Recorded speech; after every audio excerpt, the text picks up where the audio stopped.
Hello my dear friends, good morning, good afternoon, good evening based on what time you are watching this video.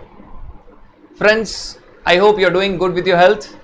In this video we are going to discuss about your CA final subject indirect taxation, where it is for 100 marks but the split up of 100 marks is GST will carry your 75 marks and your customs and foreign trade policy will carry 25 marks. Friends, we are going to divide this discussion into three parts, where first we are going to discuss something about your myths and realities, specifically about your GST, and second we are going to discuss whether you can make this subject a scoring subject where you can be rest assured of your exemption in the subject, so that you are not falling in the trap of aggregate when you talk about your group 2. And third, you are going to talk about how we are going to discuss our indirect tax classes. Friends, when you talk about specifically GST, there are a lot of myths about the subject GST. Friends, GST is a very new taxation law that has came out on your 1st of July 2017. As any new thing comes up, obviously the entire attention goes there. So you will see that a lot of data is available on internet when you talk about GST, right? And any changes that comes in GST, you will find that quick update on your Facebook or Twitter account before you actually have the real updates, right? So it is so fast. We are living in this world where social network or social media will give you all information beforehand. But an important thing, can you rely on all those informations? No, lot of times when you read your Twitter handle, or a lot of times when you see your Facebook account, the person who's posting that message will never take the responsibility. No one takes the responsibility. Why no one? You even talk about your Central Board of Indirect Taxes. When they post any news on Twitter, even Government of India tells that whatever is put on Twitter is only clarification. It doesn't form part of law. So even when government is giving some clarification on its Twitter handle, even that is not part of law. Forget about anyone else. Now it becomes very, very important to be aware of what is actually correct information and what is so-called inaccurate or not so accurate information. Now friends, I'll just discuss about the few myths that are there with your subject, specifically with your subject called as GST. Customs is a very old law. So friends, when you talk about GST, when GST came out, it was understood that all the indirect taxes have merged into GST. Not true. Even after the birth of GST, there are few other indirect taxes which are still alive. Right? Say for example, when you talk about your entertainment taxes by local body, or say for example your stamp duty, say for example your electricity tax, say for example your travel tax, they are all indirect taxes. They are still very much alive. Right? Specifically when you talk about entertainment tax by local authority, entertainment by tax by state government is merged. It is no more there. It is merged into GST. But when you talk about entertainment tax by local authority, the third tier structure, right? You have central government, state government, local authorities. You are talking about entertainment tax by local authority. It is still very much alive. Your travel tax, air travel tax, it is still very much alive. Electricity tax, it is still very much alive. So you have a lot of indirect taxes which are still alive in form of contributing revenue to the government. They may not be so important, but they are still very much alive. And friends, there was another myth that when you talk about your excise and VAT, they are no more there. No, this statement is only partially true. Your excise duty and VAT is still alive on few notified goods. It is still very much alive. And friends, a very important thing when you talk about your GST, a lot of information that you get on your social network handle is all about GST Council. There's a body called as GST Council and GST which decides what all amendments should come inside GST. Friends, you have to understand that whenever GST Council meets, the entire media, I'm not only talking about your social media, I'm talking even about the print media and the real media, they focus on the GST Council meeting. And whenever it's released, whatever decision is taken by GST Council, on the same day you get a press release that these are all the decisions made by the GST Council. Friends, understand that the decisions taken by the GST Council and released by way of press release are not becoming law immediately. They will become law only after, if at all you are talking about section, only after the section is amended by the parliament or legislature of state. If you are talking about certain rules being amended, notifications being amended, they will become law only after the central government notifies them. There is a notification for them. Before that, the decision taken by the GST Council does not become really law. Right, obviously nothing in GST can work out without GST Council. GST Council will decide first what should happen, only then the government can make it into law. So that is true, but immediately on the date when the GST Council is deciding on a few matters, the points, the decisions taken by the GST Council are not effective from the date of the press release. They will become effective after the parliament or the state legislature when you talk about sections, or after the central government or state government when you talk about your rules and notifications, they make it effective. Before that they are not effective. So you have to understand all these things, and for which you have to understand how the law actually works. So lot of myths you have to overcome and see what is the real structure of the law. Right, friends, the next part of the discussion is all about whether your indirect taxation, both your GST and customs, is it really a scoring subject. Friends, you should ensure that when you're talking about your indirect taxation, your target should not be less than 70 plus marks. Right, rather we have a mission called as 75 plus mission when you talk about your indirect taxation, but I am making it more realistic where you can talk easily about your 70 plus marks mission. Right, we have already seen a lot of students achieving even 80 plus marks very easily without much effort that is required. Obviously they would have put a lot of hard work, no doubt, but when you talk about the marks, there is a myth that when you talk about reaching this 80 plus marks or 90 plus marks, it is not at all possible. No, it is possible. Right, you have to do some amount of hard work and you have to do smart revision. Right, so what you have to focus is you have to make this subject as one of the subject where you're sure of your exemption, and not only sure of exemption, you focus on that 70 plus marks mission. When you focus on the 70 plus marks mission, lot of things becomes really simple for you. Right, you are now more falling in the trap of aggregate where you have a fear, you have passed in all the subject but still you are not clear with your group. That is a very sad scenario. You don't really know whether to celebrate or to be very sad because you have not cleared the group. So this will ensure one subject minimum, rather if you are talking about exemption, one subject, two subjects minimum in the group should be that where you are very much sure of the exemption. And if you are talking about 70 plus marks, at least one subject should be there in each of the group where you are very sure of 70 plus marks. And I want you guys to make this indirect taxation subject as one of the subject where you can easily target on the 70 plus marks mission.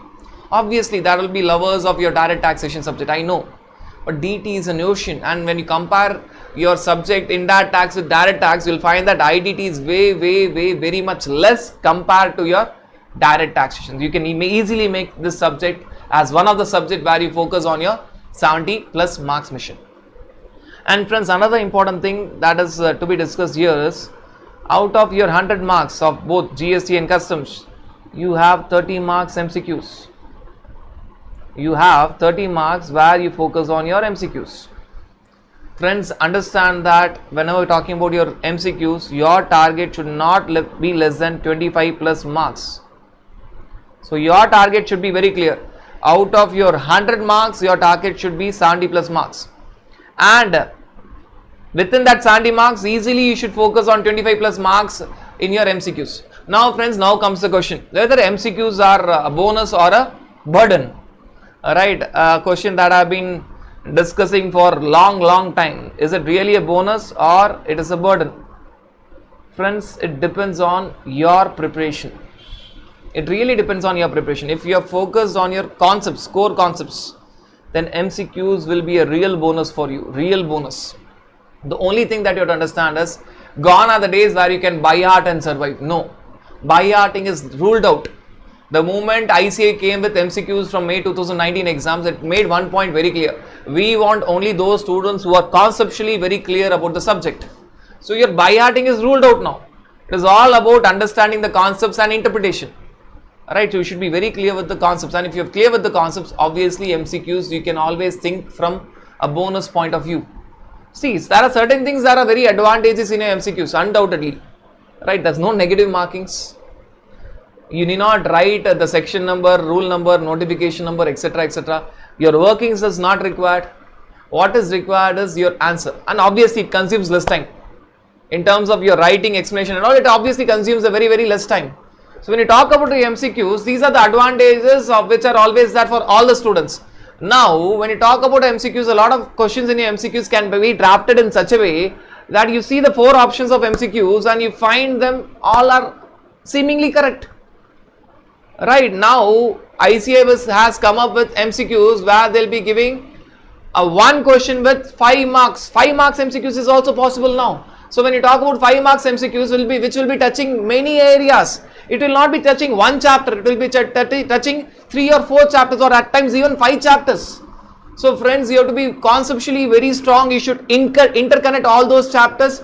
Only then you will be in a position to attend that 5 marks MCQs where they will be touching 3 to 4 chapters. Don't be surprised even if they touch 5 to 6 chapters. You should be conceptually strong and you should be having that interpretation where you know how to interlink the provision. So interlinkage of provision at final level is very much required. You should have that understanding of interlinking the provisions. Right, and if you look at that MCQ, if you are gone wrong with the reading of the question, then all those 5 questions of that master question where it is of 5 marks MCQs, you will be finding it as a burden. So what is the need of the day is you should be sure of your concepts, and MCQs ensures that you are conceptually strong, point number 1. Second point, you have seen each and every corner of the subject. Obviously when you are doing your revision, smart revision, exam day revision, you cannot touch all the aspects. But once you have gone through the classes, at the time of discussion in the classes, you should have touched all the aspects of the subject, so that when you are seeing that MCQ, you find that it is a real bonus.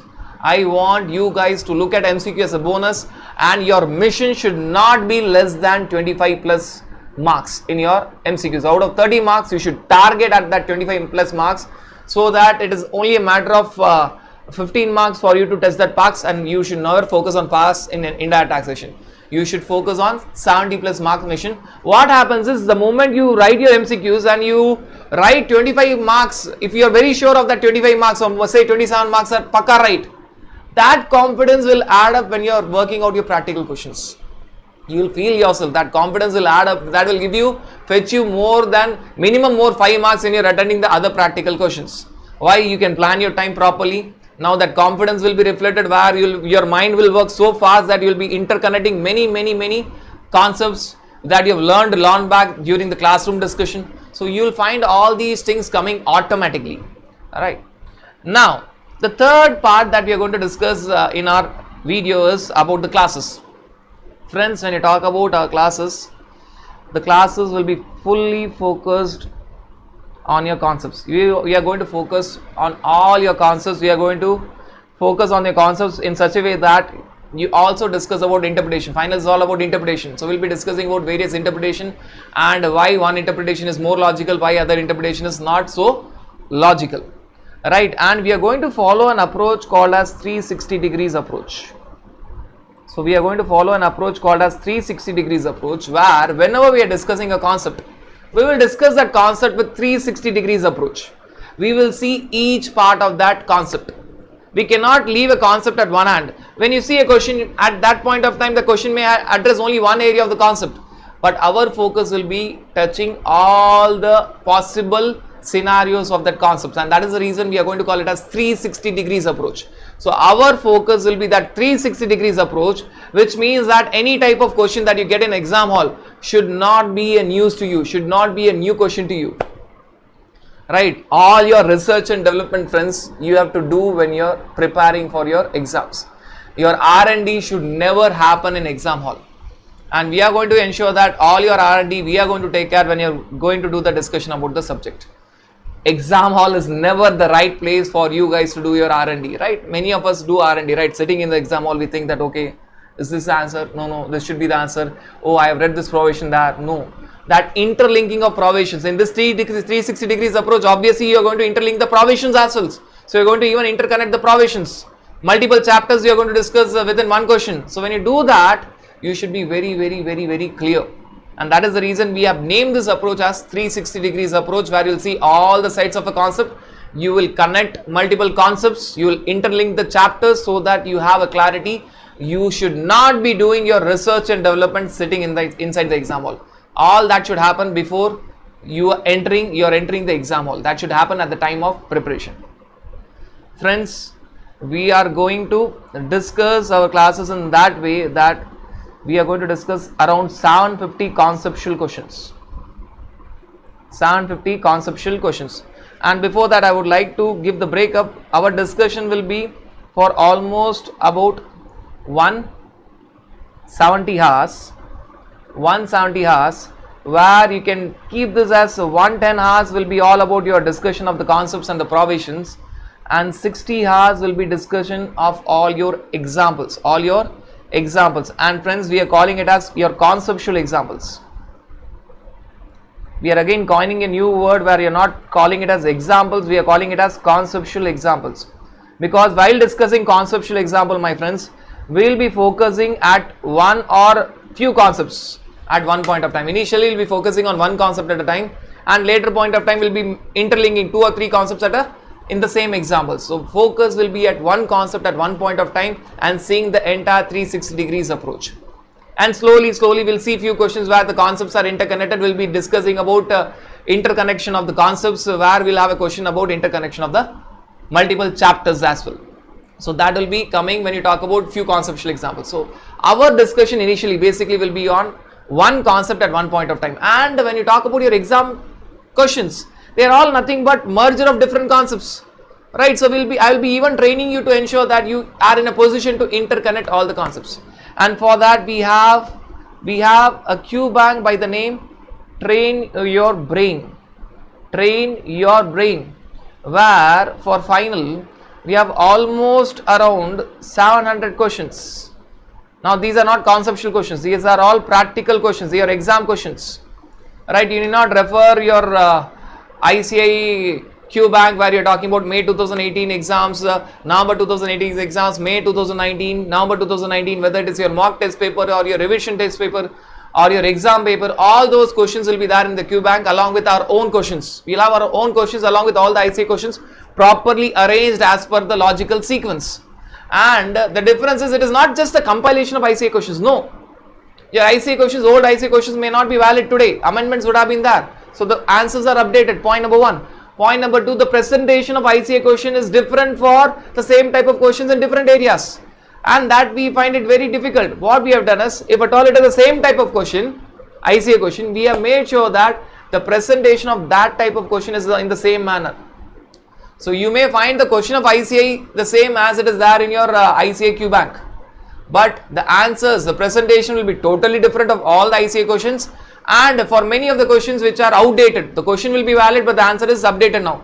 We would have updated those questions. So you'll have a Train Your Brain module where you'll be focusing on your question bank. That will be the only module that you should have or handle when you're talking about your revision, smart revision or exam day revision. Exam day revision should not be with the help of your main modules, it should be only with the help of your Train Your Brain question bank, Q bank. We call it as a master Q bank.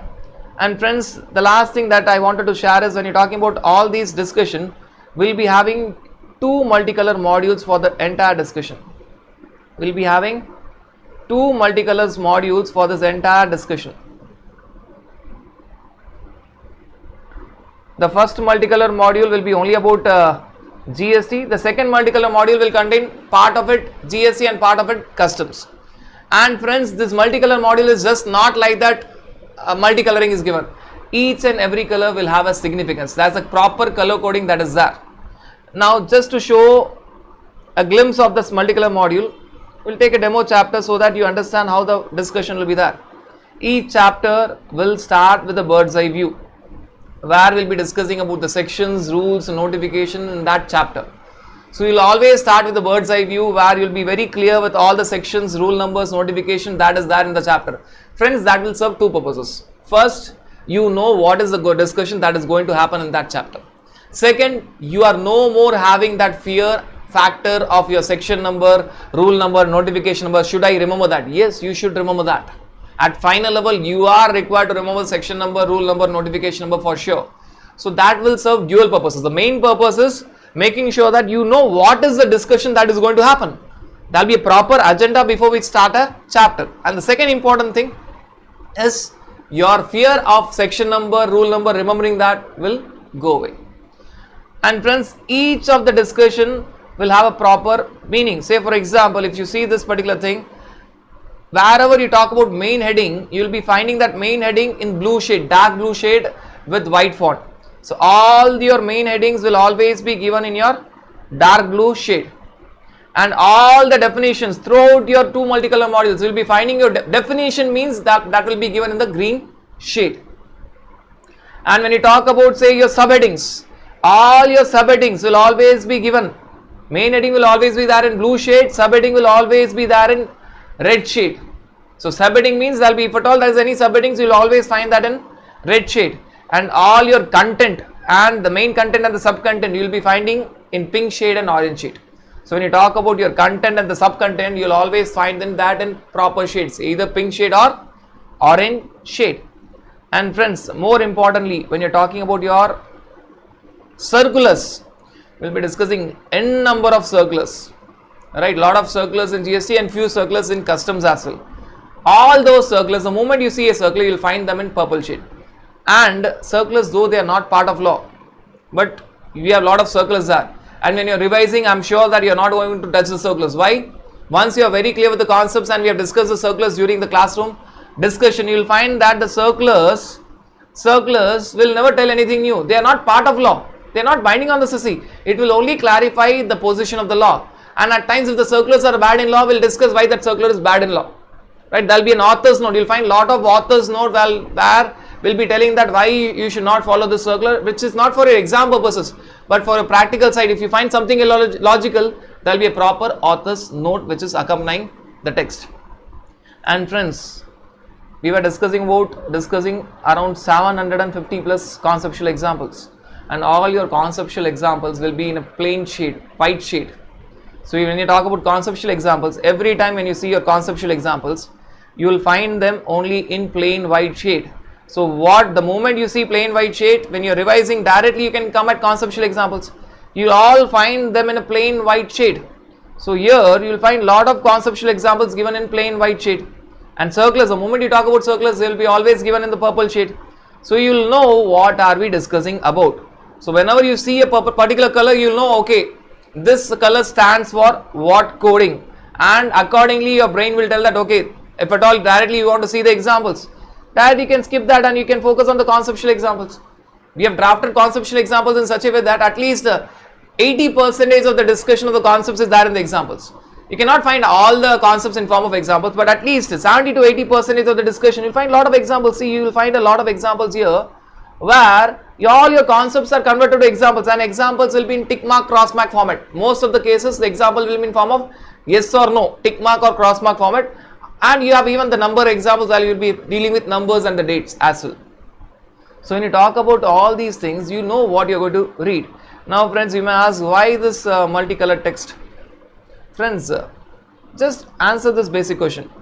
If at all you are going to any place and if at all you are finding a newspaper and a magazine, a multicolor magazine, assuming that it has got the same content, your brain will always direct your hand to only go and collect the magazine. I am talking about a scenario where it has got the same content, right? The instruction given by the brain will always be collect the multicolor magazine, and your hand will only go towards your multicolor magazine. Obviously it has got a huge impact.